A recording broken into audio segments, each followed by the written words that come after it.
QR story. एक गांव में एक सास और उसकी बहू रहती थीं।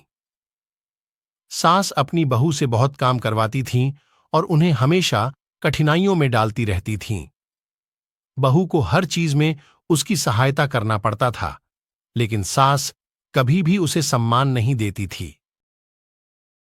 एक दिन बहू ने सास से पूछा। क्या मैं आपके लिए कुछ कर सकती हूँ? सास ने उसे एक बर्तन लाकर दिया और कहा। इसे भरकर पानी लेकर आओ।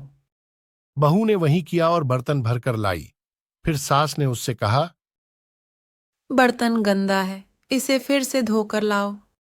बार बार ऐसे ही अपने बहू के साथ बुरा हरकत करती थी, बहू को परेशान करती रहती थी। वो बार बार पानी भरकर लाती और सास कहती थी कि गंदा है, फिर से बर्तन धोकर लाओ। तब बहू ने सास से कहा। मैंने जो कुछ भी किया उसमें मैंने अपना सर्वश्रेष्ठ प्रयास किया है, पर फिर भी आपकी संतोषना नहीं हुई। ऐसा क्यों माँ?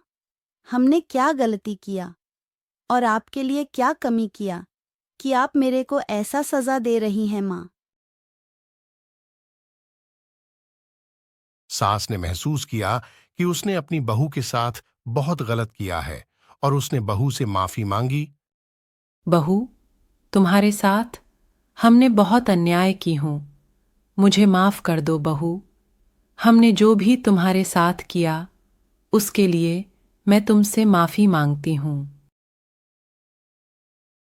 बहू सास के पास जाकर सास को बोली। माँ, आप ये क्या कर रही हैं? हमें पाप लगा रही हैं। आप माँ, आपको गलती का एहसास हो गया, यही बड़ी बात है। फिर सास बहू खुशी खुशी अपने घर रहने लगी, मिलजुल कर रहने लगी। तो बच्चों, इस कहानी से हमें यह सीखने को मिलता है कि सम्मान, सहानुभूति और सहयोग के बिना परिवारी रिश्ते स्थिर नहीं रह सकते। साथ मिलकर और समझदारी से ही खुशहाली हो सकती है